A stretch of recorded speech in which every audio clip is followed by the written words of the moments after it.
আসসালামু আলাইকুম অষ্টম শ্রেণীর সুপ্রিয় শিক্ষার্থীরা, আশা করি তোমরা সবাই ভালো আছো। আজকের ভিডিওতে আমি তোমাদের অষ্টম শ্রেণীর স্বাস্থ্য সুরক্ষা পরীক্ষার প্রশ্ন অর্থাৎ তোমাদের 6 তারিখে যে পরীক্ষাটি অনুষ্ঠিত হবে সেই পরীক্ষার প্রশ্ন এবং উত্তর সম্পর্কে আলোচনা করব। এখানে শিক্ষার্থীদের জন্য যেই নির্দেশনাগুলো রয়েছে তা হচ্ছে, তোমরা অষ্টম শ্রেণীর সবাই মিলে বনভোজনে যাবে। বিদ্যালয়ের কয়েকজন শিক্ষক তোমাদের সাথে থাকবেন, কিন্তু আয়োজনের সব দায়িত্ব তোমরা নেবে বলে ঠিক করেছো। তোমরা শিক্ষকবৃন্দের সাথে একটা মিটিং করে আয়োজনে কি কি বিষয় প্রস্তুতি নিতে হবে তার একটি তালিকা করে নিয়েছো এবং কয়েকটি কমিটি করে তোমাদের মধ্যে দায়িত্বগুলো ভাগ করে নিয়েছো। তোমার উপর দায়িত্ব পড়েছে বনভোজনের দিনে খেলাধুলা ও বিনোদনের আয়োজন করা। এছাড়াও সার্বিক দেখাশোনার দায়িত্ব পড়েছে তোমাদের কয়েকজনের উপর। তোমরা পুরো আয়োজনের নাম দিয়েছো আনন্দধারা। আনন্দধারা আয়োজনকে দায়িত্ব নিয়ে এগিয়ে যাওয়ার জন্য তোমাকে কিছু পরিস্থিতির মধ্য দিয়ে যেতে হবে। তুমি সেই পরিস্থিতি অনুযায়ী কিছু কার্যক্রম সম্পাদন করবে, আর এভাবেই তোমাদের আয়োজন সবার জন্য বয়ে আনবে সত্যিকারের আনন্দ। তাহলে শুরু করা যাক। কাজ 1, একক কাজ। বনভোজনের দিনে কি কি খেলা যায় এ নিয়ে তোমরা সবার ভোট নিয়ে ঠিক হলো দাঁড়িয়া বান্ধা, চোখ বেঁধে ছবিতে কপালে টিপ পরিয়ে দেওয়া ও সাঁতারের আয়োজন করা হবে। সাঁতার নিয়ে প্রথমে শিক্ষকদের আপত্তি ছিল তোমরা সব ধরনের প্রস্তুতি নিয়ে যাবে। প্রস্তুতি দেওয়ার অনুমতি পাওয়া গেল। তুমি ঠিক করলে আগে থেকেই প্রস্তুতি নিয়ে রাখবে যেন সমস্যায় পড়তে না হয়। নিচের প্রশ্নের আলোকে তোমার প্রস্তুতির কাজের তালিকা খাতায় লেখো। এখানে তোমরা একটি বক্স দেখতে পাচ্ছ। বক্সের বাম পাশে রয়েছে যারা সাঁতারের অংশগ্রহণ করবে তাদের প্রস্তুতি ও সুরক্ষার জন্য তুমি কি কি কাজ করবে, এবং ডান সাইডে রয়েছে তুমি যে কাজগুলো করার সিদ্ধান্ত নিলে তার কারণ কি। এখন এই ছকের উত্তরগুলো আমি তোমাদের দেখিয়ে দিচ্ছি। উত্তর: যারা সাঁতারে অংশগ্রহণ করবে তাদের প্রস্তুতি ও সুরক্ষার জন্য তুমি কি কি কাজ করবে। 1. সাঁতার শুরুর আগে হালকা স্ট্রেচিং এবং ওয়ার্ম আপ করব। 2. সাঁতার শেখার জন্য দক্ষ প্রশিক্ষকের কাছ থেকে শিক্ষা নেব। 3. আরামদায়ক ও মানানসই পোশাক পরিধান করব। সুইমিং ক্যাপ ও গ্লাভস ব্যবহার করব। 4. লাইফগার্ডের উপস্থিতি নিশ্চিত করা। সাঁতারের জায়গায় লাইফগার্ডের নির্দেশনা মেনে চলব। 5. সাঁতার শুরুর আগে ডাক্তারের পরামর্শ নেওয়া এবং শারীরিক অবস্থা নিশ্চিত করা। এরপরের বক্সে রয়েছে তুমি যে কাজগুলো করার সিদ্ধান্ত নিলে তার কারণ কি। এখানে হচ্ছে সাঁতারের শুরুর পূর্বে ওয়ার্ম আপ করলে সাঁতারের সময় কেউ ক্লান্ত হয়ে পড়বে না। দক্ষ প্রশিক্ষকের কাছ থেকে সাঁতার শেখা গেলে দুর্ঘটনা হওয়ার আশঙ্কা কম থাকে। সাঁতারের জন্য আরামদায়ক পোশাক থাকলে সাঁতারুদের জন্য সাঁতার করা অনেক সহজ হবে। লাইফগার্ডের ব্যবস্থা থাকলে কেউ যদি অসুস্থ হয়ে পড়ে তাহলে তাকে তাৎক্ষণিক উদ্ধার করা সম্ভব হবে। সাঁতার শুরুর পূর্বে শারীরিক অবস্থা সম্পর্কে নিশ্চিত হওয়া গেলে কেউ ঝুঁকির মধ্যে পড়বে না। এরপরে কাজ 2 হচ্ছে দলগত কাজ। এখানেও নির্দেশনায় বলা হয়েছে শিক্ষকের নির্দেশনা তোমরা দল গঠন করছো। এবার দলে নিজের খাতায় লেখা কাজের তালিকা নিয়ে নিচের বিষয়গুলোর আলোকে আলোচনা করো। এখানে কয়েকটি প্রশ্ন দেওয়া হয়েছে, তোমাদের এই প্রশ্নগুলোর উত্তর লিখতে হবে। আমি তোমাদের এত বিস্তারিত না পড়ে সোজাসুজি প্রশ্নের উত্তরগুলো দেখিয়ে দিচ্ছি। প্রথমটি হচ্ছে কী চিন্তা থেকে তারা নিজেদের কাজগুলো ঠিক করেছে। এর উত্তরটি হচ্ছে বনভোজনটি আমরা দলের সদস্যরা মিলে আলোচনা আয়োজন করেছি, সুতরাং এটি সফল করার জন্য আমাদের সবাইকে একসাথে হয়ে কাজ করতে হবে। আর দলের কাজ সদস্যরা ঠিক এই চিন্তা করেই একে অন্যকে সাহায্য সহযোগিতা করেছে। তারা কে কী করবে তার ঠিক করে নিয়েছে এবং সেই অনুযায়ী কাজ করেছে। এরপর 2 নম্বর প্রশ্নটি হচ্ছে অন্যরা যে কাজগুলোর তালিকা করেছে তার মধ্যে কোন কোন কাজের সাথে তুমি একমত। উত্তরটি হচ্ছে তারা রান্নাবান্নার ক্ষেত্রে প্রয়োজনীয় পরিচ্ছন্নতার ব্যবস্থা গ্রহণ করেছিল, যার সাথে আমি পুরোপুরি একমত। কারণ সুস্বাস্থ্য বজায় রাখতে পরিষ্কার পরিচ্ছন্নতার কোনো বিকল্প নেই, তাই আমাদের সকলের উচিত পরিষ্কার পরিচ্ছন্নতা বজায় রেখে খাবার তৈরি করা। এরপর 3 নম্বর প্রশ্নটি হচ্ছে কোনগুলোর সাথে একমত নও, কারণ কি। এর উত্তরটি হচ্ছে কী ধরনের খেলা অংশগ্রহণ করা যায় এটা নিয়ে অনেকে আলোচনা করছিল। কেউ কেউ দাঁড়িয়া বান্ধা, কেউ সাঁতার, আবার কেউ ফুটবলের পক্ষে মত দিচ্ছিল। কিন্তু আমি ফুটবল খেলতে ইচ্ছুক ছিলাম না, কারণ এখন প্রচণ্ড গরম আর এই তীব্র তাপমাত্রায় ফুটবল খেলাটা অনেক পরিশ্রমসাধ্য কাজ। এখন এটি খেললে অনেকেই অসুস্থ হয়ে পড়তে পারে। এরপরে 4 নম্বর প্রশ্নটি হচ্ছে প্রস্তুতির কাজগুলো করতে কারো সহযোগিতা প্রয়োজন হয়েছে কি, কার। উত্তরটি হচ্ছে হ্যাঁ, বনভোজনের প্রস্তুতির জন্য আমাদের সহযোগিতা প্রয়োজন হয়েছে। এই ক্ষেত্রে আমাদের শ্রদ্ধেয় শিক্ষক মণ্ডলী সহযোগিতা করতে পারেন। পর 5 নম্বর উত্তরটি হচ্ছে জরুরি প্রয়োজনে সহযোগিতা পাওয়ার জন্য কি করা যেতে পারে। এর উত্তরটি হচ্ছে আমাদের সাথে শিক্ষকগণ রয়েছে, তারা আমাদের জরুরি পরিস্থিতিতে সাহায্য করতে পারেন। এছাড়াও আমাদের সাথে ফার্স্ট এইড বক্স প্রস্তুত রেখেছি। এই ফার্স্ট এইড বক্সে প্রাথমিক চিকিৎসা প্রদানের সকল সরঞ্জাম সহজলভ্য রয়েছে। কাজ 3 হচ্ছে একটি একক কাজ। এবার নিজের জায়গায় ফিরে যাও। এবার দলের অভিজ্ঞতা কাজে লাগানোর পালা। তাহলে খাতায় লিখে নাও। এখানেও তোমরা কয়েকটি প্রশ্ন দেখতে পাচ্ছ। আমি তোমাদের সরাসরি প্রশ্ন উত্তরগুলো দেখিয়ে দিচ্ছি। প্রথম প্রশ্নটি হচ্ছে, দলের আলোচনা থেকে কোন নতুন বিষয়গুলো সম্পর্কে নতুন করে জানলে? এর উত্তরটি হচ্ছে 1. সাঁতারের জন্য আরামদায়ক ও মানানসই সাঁতারের পোশাকের ব্যবস্থা রাখতে হবে। 2. যে কোনো খেলার পূর্বে প্রাথমিক চিকিৎসার ব্যবস্থা গ্রহণ করতে হবে। 3. খাবার রান্নার ক্ষেত্রে সর্বোচ্চ পরিষ্কার পরিচ্ছন্নতা বজায় রাখতে হবে। 4. সাঁতারের সময় লাইফ গার্ডের নির্দেশনা মেনে চলতে হবে। 5. যে কোনো অনুষ্ঠান আয়োজনের পূর্বে জরুরি সহায়তা নেওয়ার জন্য কাউকে প্রস্তুত রাখতে হবে। এরপর 2 নম্বর প্রশ্নটি হচ্ছে, এই কাজগুলো তোমার প্রস্তুতিতে কী ভূমিকা রাখবে? এর উত্তরটি হচ্ছে, এই কাজগুলো আমাকে আমার প্রস্তুতিতে ইতিবাচক ভূমিকা রাখবে। এখন থেকে যে কোনো অনুষ্ঠান আয়োজনে আমি তথ্যগুলো বিবেচনায় রাখব এবং সেই অনুযায়ী আয়োজন করব। এতে করে যে কোনো ধরনের বিপদ এড়ানো সম্ভব হবে। এরপর 3 নম্বর প্রশ্নটি হচ্ছে, তোমার খাতায় চূড়ান্ত তালিকাটি তৈরি করো। এর উত্তরগুলো হচ্ছে, 1. খাবার রান্নার ক্ষেত্রে সর্বোচ্চ পরিষ্কার পরিচ্ছন্নতা বজায় রাখা। 2.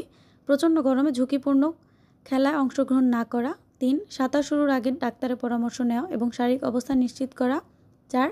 সাঁতার প্রতিযোগিতায় আরামদায়ক ও মানানসই সাঁতারের পোশাক পরিধান করা, সুইমিং ক্যাপ ও গগলস ব্যবহার করা। 5. সাঁতার শুরুর আগে হালকা স্ট্রেচিং এবং ওয়ার্ম আপ করা। এরপর 4 নম্বর কাজটি হচ্ছে একটি একক কাজ। এখানে তোমাদের উপরে কিছু নির্দেশনা দেওয়া হয়েছে এবং নিচে 2টি প্রশ্ন দেওয়া হয়েছে। আমি সরাসরি প্রশ্ন 2টির উত্তর তোমাদের দেখিয়ে দিচ্ছি। প্রথম প্রশ্নটি হচ্ছে, বনভোজনের সবার জন্য নিরাপদ খাবার নিশ্চিত করতে তুমি তাদেরকে কি কি বিষয় সচেতন করবে? এর উত্তরটি হচ্ছে, খাবার প্রস্তুতের আগে ভালো করে হাত ধোয়া নিশ্চিত করব। 2. বিশুদ্ধ পানি নিয়ে যাব। 3. সবার পরিবেশন করার আগে প্লেট, গ্লাস, চামচ সব কিছু ভালো করে পরিষ্কার করতে বলবো। 4. খাবারের বর্জ্য সঠিকভাবে ফেলার চেষ্টা করব। 5. সঠিক উপায়ে খাবার প্যাকেজিংয়ে নিশ্চিত করব। 6. ঠান্ডা খাবার ঠান্ডা রাখবো এবং গরম খাবার গরম রাখবো। এরপরে কাজটি হচ্ছে, কেন তুমি এই বিষয়গুলো সম্পর্কে তাদেরকে সচেতন করতে চাও? এর উত্তরটি হচ্ছে, 1. অপ্রত্যাশিত ঘটনার ঝুঁকি কমানোর জন্য। 2. খাবারের নিরাপত্তা নিশ্চিত করলে বনভোজনের অভিজ্ঞতা আরামদায়ক এবং উপভোগ্য হবে। 3. অসুস্থতায় বনভোজনের অভিজ্ঞতা নষ্ট না করার জন্য। 4. খাদ্য বিষক্রিয়া, ডায়রিয়া, বমি, পেটে ব্যথা ইত্যাদি গুরুতর স্বাস্থ্য সমস্যা এড়ানোর জন্য। 5. বনভোজনে অংশগ্রহণকারীদের স্বাস্থ্য ও সুরক্ষা নিশ্চিত করা। এরপরে কাজ 5, এটাও তোমাদের একটি একক কাজ। এখানে প্রথমে কিছু নির্দেশনা দেওয়া হয়েছে এবং নিচে 3টি প্রশ্ন করা হয়েছে। সরাসরি আমি তোমাদের প্রশ্ন 3টির উত্তর দেখিয়ে দিচ্ছি। কাজ 5-এর প্রথম প্রশ্নটা হচ্ছে, মানসিক চাপ ব্যবস্থার জন্য বন্ধুকে তুমি কি পরামর্শ দিবে? এর উত্তরটি হচ্ছে, 1. নিয়মিত ঘুম যাওয়া, খাবার খাওয়া ও ব্যায়াম করা। 2. পরিবার বন্ধুদের সাথে সময় কাটানো। 3. ডিজিটাল ডিভাইস থেকে বিরত থাকা। 4. ভ্রমণে বের হওয়া। 5. নিজের শখের ও প্রয়োজনের কাজ করা। 6. ধর্মীয় কাজে মনোনিবেশ করা। এরপরে কাজটি হচ্ছে, এই পরামর্শ তাকে কিভাবে সাহায্য করবে বলে তুমি মনে করো? এর উত্তরটি হচ্ছে, 1. কাজে মনোযোগ বৃদ্ধিতে সাহায্য করবে। 2. মানসিক স্বাস্থ্যের উন্নতি হবে। 3. আত্মবিশ্বাস বাড়তে সাহায্য করবে। 4. সৃজনশীলতা ও সমস্যা সমাধানের দক্ষতা বাড়বে। 5. কাজ করার ক্ষেত্রে উৎসাহ বৃদ্ধি পাবে। এরপরে 3 নম্বর প্রশ্নটি হচ্ছে, তোমার কি মানসিক চাপ হয়? কখন? এর উত্তরটি হচ্ছে, 1. অতিরিক্ত কাজের চাপে। 2. আর্থিক সমস্যায় পড়লে। 3. পারিবারিক সম্পর্কে মন্দ অবস্থা ও কোলাহল থাকলে। 4. বিপদে বা দুর্ঘটনায় পড়লে। এরপর কাজ 6 হচ্ছে জোড়াই কাজ।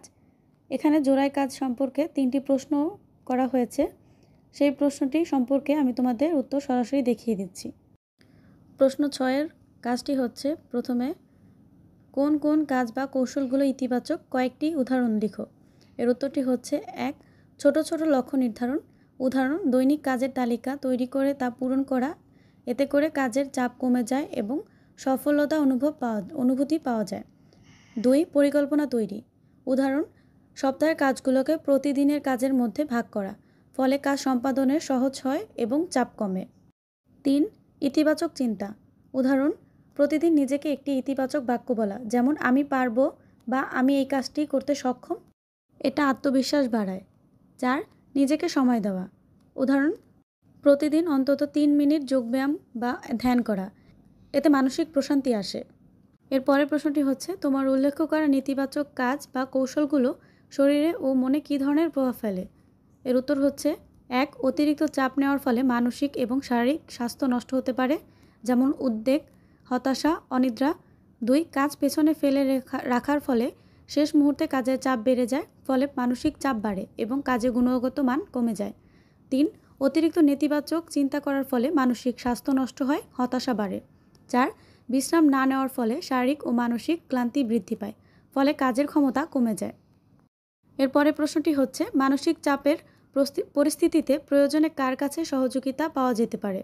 এর উত্তরটি হচ্ছে 1. পরিবারের সদস্যদের সাথে কথা বলে মানসিক চাপ কমানো এবং সমাধান খোঁজা। 2. বিশ্বস্ত বন্ধুর সাথে সমস্যা শেয়ার করা এবং তাদের পরামর্শ নেওয়া। 3. কাজের জায়গা বা শিক্ষা প্রতিষ্ঠানে মেন্টর বা পরামর্শদাতার পরামর্শ নেওয়া। 4. যদি মানসিক চাপ অতিরিক্ত বেড়ে যায় তবে একজন পেশাদার থেরাপিস্ট বা কাউন্সিলরের সাহায্য নেওয়া। 5. কাজের চাপ কমানোর জন্য সহকর্মীদের সাহায্য নেওয়া এবং কাজ ভাগাভাগি করা। এরপর সর্বশেষ 7 নম্বর যে প্রশ্নটি রয়েছে, সেই 7 নম্বর প্রশ্নটিও একটি একক কাজ। এখন আমি এর উত্তরগুলো তোমাদের দেখিয়ে দিচ্ছি। 7 নম্বর কাজের প্রথম কাজটি হচ্ছে, বন্ধুদের কাছে থেকে পাওয়া নতুন কোন কোন ইতিবাচক কৌশল তুমি নিজের মানসিক চাপ ব্যবস্থাপনায় পরবর্তীতে ব্যবহার করতে চাও তার একটি তালিকা খাতায় লিখো। এর উত্তরটি হচ্ছে 1. প্রতিদিনের ছোট ছোট ভালো অভিজ্ঞতাগুলো লিখে রাখা ইতিবাচক মনোভাব ধরে রাখতে সাহায্য করে। 2. প্রতিদিন অন্তত 30 মিনিট শারীরিক ব্যায়াম করা বা শারীরিক এবং মানসিক স্বাস্থ্যের জন্য উপযোগী। 3. ধীর এবং গভীর শ্বাস নেওয়া, যা মানসিক চাপ কমাতে এবং মনকে প্রশান্ত রাখতে সাহায্য করে। 4. নিজের পছন্দের কোনো কাজ করা বা নিজের শখের জন্য সময় বের করা, যা মনকে প্রশান্তি দেয়। 5. কাজের মাঝে বিরতি নেওয়া এবং যথেষ্ট পরিমাণ ঘুমানো, যা মানসিক চাপ কমাতে সহায়ক। এরপরের প্রশ্নটি হচ্ছে, এই কৌশলগুলো ব্যবহারের ফলে তোমার জীবনে কী ফলাফল আসবে বলে তুমি মনে করো? এর উত্তর হচ্ছে 1. শ্বাস প্রশ্বাসের ব্যায়াম এবং শখের কাজ করার মাধ্যমে মানসিক চাপ কমবে এবং মন প্রশান্ত থাকবে। 2. নিয়মিত শারীরিক ব্যায়াম এবং পর্যাপ্ত বিশ্রামের মাধ্যমে আমার শারীরিক ও মানসিক স্বাস্থ্যের উন্নতি হবে। 3. জীবনের ছোট ছোট ভালো দিকগুলো উপলব্ধি করতে পারলে নিজের মনোভাবের ইতিবাচক প্রভাব ফেলবে। সর্বশেষ প্রশ্নটি হচ্ছে, নিজেকে সুরক্ষিত রাখতে মানসিক চাপ নিয়ে সকলের জানা প্রয়োজন এমন 3টি মেসেজ লিখো। এর উত্তর হচ্ছে 1. নিজেকে সময় দেওয়া, পর্যাপ্ত ঘুমানো এবং নিয়মিত বিরতি নেওয়া মানসিক চাপ কমাতে সাহায্য করে। 2. মানসিক চাপের সময় বন্ধু, পরিবার বা পেশাদার কাউন্সিলরের সাহায্য নেওয়া এবং তাদের সাথে সমস্যা শেয়ার করা অত্যন্ত গুরুত্বপূর্ণ। 3. মানসিক চাপ জীবনের একটি স্বাভাবিক অংশ, তবে এর সঠিক ব্যবস্থাপনা না করলে এটি শারীরিক এবং মানসিক স্বাস্থ্যের বিরূপ প্রভাব ফেলতে পারে। তো শিক্ষার্থীরা, এই ছিল তোমাদের স্বাস্থ্য ও সুরক্ষা পরীক্ষার সম্পূর্ণ প্রশ্নের উত্তর। আশা করি আমার ভিডিওটি তোমাদের খুব ভালো লেগেছে। ধন্যবাদ সবাইকে।